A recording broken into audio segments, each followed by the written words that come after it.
자, 이번 시간에는 파일 시스템이라는 것을 배워보도록 하겠습니다. 파일 시스템과 기능.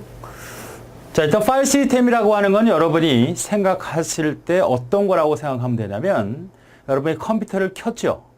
그러면 어떤 특정한 파일을 찾아가야 되지 않습니까? 동영상을 보든 아니면 어떤 문서 작성을 하든 어떤 이미지를 보든 파일 탐색기를 열어서 어떤 특정한 파일을 더블 클릭해서 실행하거나 보거나 하는 거죠. 그러니까 그 탐색기가 이 파일 시스템에서 만들어진 하나의 프로그램이다, 유틸리티다, 이렇게 생각하시면 됩니다. 그러니까 파일 탐색기, 여러분이 컴퓨터 쓰고 있는 파일을 처리하고 관리하는 프로그램이 있단 말이죠. 그게 분명히 있습니다. 그것이 바로 파일 시스템의 하나의 프로그램이다, 이렇게 기억을 하시면 되겠고, 그 이론적인 내용을 배운다 생각하시면 되겠습니다. 그래서 파일 시스템이라는 건 이렇게 생각하시면 돼요. 우리가 이 파일 시스템을 어떻게 생각을 하고 되냐면, 파일이라는 거를 우리가 책이라고 생각해 봅시다. 책, 도서. 그럼 파일 시스템은 뭐가 될까요? 이거는 도서관 관리, 이렇게 얘기합니다. 그렇죠? 도서관을 관리하는 거. 그러니까 도서관이라고 하는 것은 책을 관리하는 것이고, 많은 양의 책이 보관되어 있을 거고, 그 책들은 어느 정도 시간이 지나면 폐기를 해야 될 것도 있고, 오랫동안 보관해야 될 것도 있고, 또 공개하고 홍보하고 하는 것들이 있어야 되죠. 그런 것처럼 컴퓨터 내에서도 어떤 문서라든지 어떤 파일의 어떤 내용이라든지 특징들을 잘 관리해내야 되고, 사용자가 사람의 명령을 주면 복사도 하고 삭제도 하고 지워지지 않게 조치를 취하기도 하고, 이런 형태를 다 파일 시스템이라고 생각하시면 됩니다.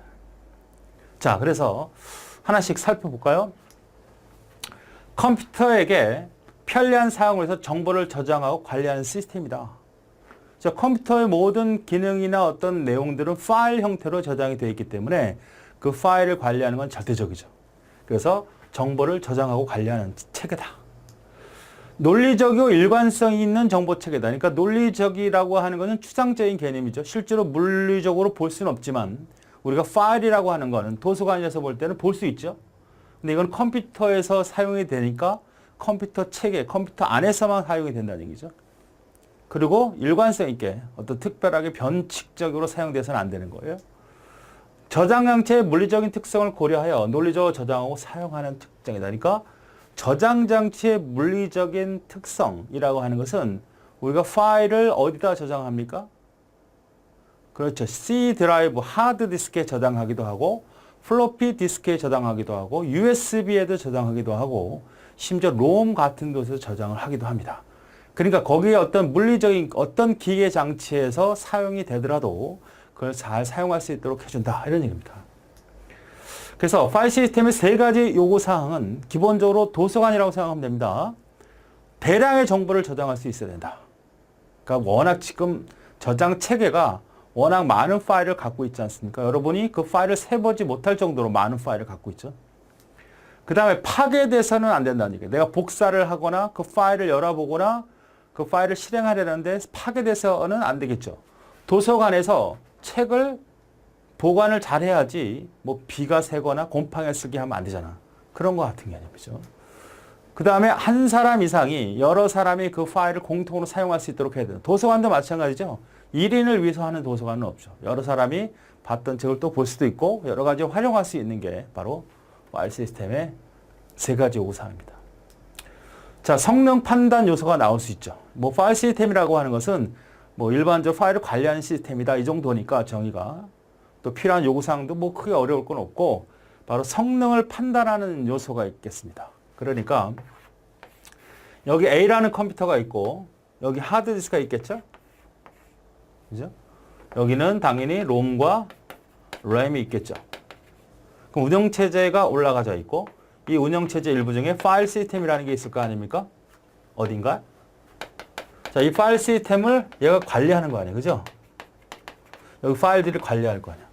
또 B라는 컴퓨터도 마찬가지겠죠. 그럼 이 두 개의 컴퓨터가 어떤 게 좋은 것이냐를 판단하는 항목 세 가지가 있거든요. 우리가 도서관이라고 생각해야 돼요. 이게 도서관이고 이거 도서관이라고 하면, 도서관 어느 게 더 좋은 도서관이냐? 대학에 있는 도서관이 더 좋냐? 아니면 뭐 시에서 운영하는 도서관이 더 좋냐? 이렇게 판단할 수 있는 기준이 되는 게 뭐냐? 세 가지. 소멸성, 활성률, 크기입니다. 소멸성, 활성률, 크기. 여러분은 영어로 기억해 주셔야 됩니다. 소멸성이라는 것은 파일을 추가나 삭제의 빈도수예요. 그러니까 파일이 정해진 시간에 얼만큼 많은 파일을 삭제하고 그 다음에 추가할 수 있고 이런 걸 판단해야 되겠죠. 어떤 경우는 복사가 잘 안 되거나 추가하는 것도 잘 안 되거나 그러면 안 된다는 얘기죠. 필요할 때 언제든지 더 제거할 수 있는.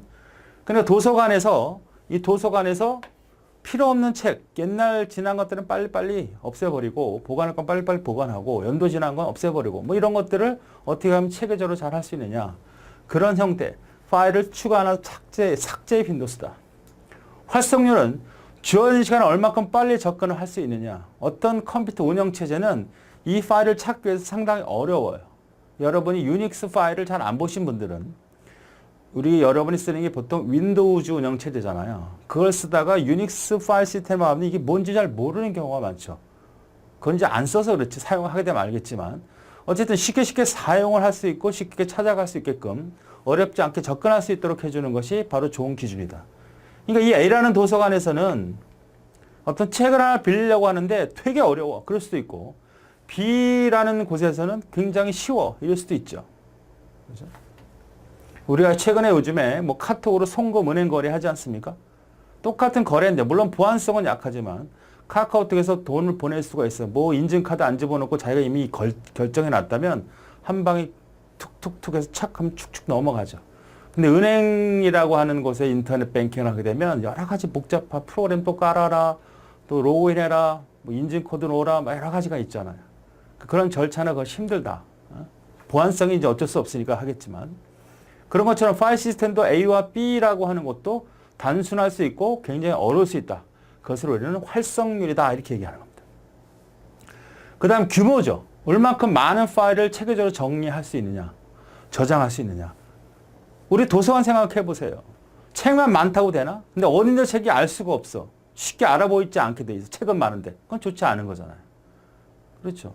많은 양이 저장이 되더라도 쉽게 접근하고 쉽게 관리할 수 있도록 해주는 것이 컴퓨터 파일 시스템의 기능이고 역할이다. 중요한 성능 평가 요소가 된다. 그러니까 도서관이라고 생각하면 간단하게 된다. 자, 이제는 시험 문제에서 대부분 이제 파일 시스템의 기능이 아닌 거 이렇게 물어보거든요. 요게 이제 이 파일 시스템에서는 가장 출제가 많이 되는 그런 내용일 수 있습니다. 자, 파일을 생성, 변경, 삭제한다. 여러분이 컴퓨터 파일에다가 파일을 만들어 저장할 수 있죠. 그죠? 변경할 수 있죠? 삭제할 수 있습니다. 도서관에 마찬가지예요. 도서관 관리할 때 새로운 책을 들어올 수도 있고 책을 변경할 수 있죠. 수정할 수도 있고 겉표지를 삭제, 폐기할 수도 있습니다. 파일을 여러 사용자가 사용할 수 있도록 공유할 수 있죠. 어떤 특정한 파일을 네트워크 시스템에서는 뭐 A.HWP라고 하는 아주 중요한 문서가 있다. 혹은 데이터베이스 관련된 파일이 있다 그러면 여러 사람이 다 같이 쓰는 거거든요. 도서관도 마찬가지잖아요. 파일에 접근의 방법을 여러 가지를 제공한다. 여러분 도서관에서 책을 빌리는 방법은 직접 가서 할 수도 있고 컴퓨터로 신청할 수도 있고 인터넷으로 미리 예약할 수도 있고 여러 가지 방법이 있듯이 우리가 컴퓨터에서 어떤 특정 파일을 접근하려면 내 컴퓨터로도 갔을 수도 있고 파일 탐색기로 갈 수도 있고 아니면 어떤 프로그램을 실행해서 파일을 열어볼 수도 있는 여러 가지 접근 방법을 제공하는 거죠. 이거 바로 파일 시스템의 기능이다. 다양한 응용 처리가 가능하다. 하나의 파일이 문서 파일만 있는 게 아니고 실행 파일도 있고 그림 파일도 있고 영상 파일도 있고 여러 가지 형태의 파일 시스템, 파일을 관리하는 형태로는 다양한 형태의 종류가 있다는 겁니다. 파일 간의 정보를 전송할 수 있다. 파일끼리 정보 전송한다는 건 파일을 복사하는 거죠. 복사하는 거.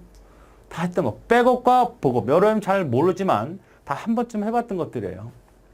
백업과 복구. 내가 중요한 파일을 백업을 받아뒀다가 나중에 위험하면 다시 풀을 수 있죠. 압축 파일 같은 거. 파일이 많으면 그걸 압축시켜서 어딘가 보관하잖아요. 보관했다가 다시 풀어쳐서 사용할 수 있도록 하는 그런 작업도 파일 시스템의 기능이라고 볼 수 있다. 장치와의 독립성이 유지된다. 그러니까 파일명이 얘가 어디에 들어가든 CD-ROM에 들어가든 USB에 들어가든 하드디스크에 들어가든 장치와는 무관하게 동작한다는 얘기입니다. 종속적으로 여긴 CD-ROM에서만 사용하는 거야. 이건 USB에서만 사용하는 거야. 이런 게 아니라 어떤 장치가 되든 그 파일은 유효하게 사용이 된다. 이런 의미죠. 암호화 해독이 가능하다. 누가 알아볼 수 없도록 또 숨겨놓으면 다시 내가 해독할 수 있도록 할 수 있다라는 얘기죠. 물리적인 특성을 고려하지 않은 편리한 사용자 인터페이스를 제공한다. 역시 아까 그런 형태가 되는 거죠. 어떤 기계 장치를 갖고 있다고 하더라도 사용자는 그걸 신경 쓰지 않아도 돼. 쭉 보면 C 드라이브 있고 D 드라이브 있고 E 드라이브 있고 뭐 USB 다 있잖아. 그럼 들어가서 그냥 파일을 쓰면 돼요. 장치가 어떻게 생겼나 그런 고려할 필요가 없다는 거죠. 그렇죠? 그 다음에 무결성과 보안을 유지할 수 있는 방안들을 제공한다. 그러니까 무결성이라는 건 결함이 없도록 하는 거거든요. 내가 전혀 이상한 명령을 주지도 않았는데 복사를 했는데 삭제가 된다든지 수정을 했는데 삭제가 된다든지 이런 것들이 무결성이 망가지는 행위거든요. 그러니까 결함이 없도록 해야 되는 거고 보안을 유지할 수 있는. 자, 그래서 문제를 요거 파일 시스템의 기능이 아닌 건 뭐냐 이렇게 물어보면 그거 찾는 문제가 주로. 그 다음에 아까 성능평가에서 3개 정도만 기억하시면 되는 내용입니다. 자, 문제를 풀어보죠. 이렇습니다. 파일 시스템의 기능을 옳지 않은 것. 여러 종류의 접근 제어 방법을 제공한다. 컴퓨터로 내 컴퓨터나 타임세기나 어떤 프로그램을 해서 어떤 파일을 열어볼 수 있다. 생성, 변경, 삭제, 제거할 수 있고. 네트워크 제어. 파일 시스템이라고 하는 것은 어떤 프로그램 전반적인 어떤 거지. 네트워크 제어를 한다는 것은 파일만 관리하는 거죠. 여기에 네트워크를 관리하는 파일은 있을 수 있어요. 그렇죠? 네트워크의 환경을 제어하는 파일이 있을 수 있지만 그 파일 시스템 자체가 네트워크를 관련된 일을 하는 게 아니라는 얘기죠. 파일만 관리하는 거, 도서관 관리를 하는 거야. 도서, 책 관리하는 거란 말이죠. 네트워크 제어는 없었죠. 파일의 무결성과 보안을 유지할 수 있는 거. 답이 3번. 다음 파일의 특성을 결정짓는 특성. 성능을 결정짓는 요소가 아닌 거는 소멸성, 활성률, 크기, 볼륨이라는 게 있는데 볼륨은 전혀 관계가 없는 내용이죠. 영어로도 기억해 주십사 하는 겁니다. 그래서 답이 4번이 되겠습니다.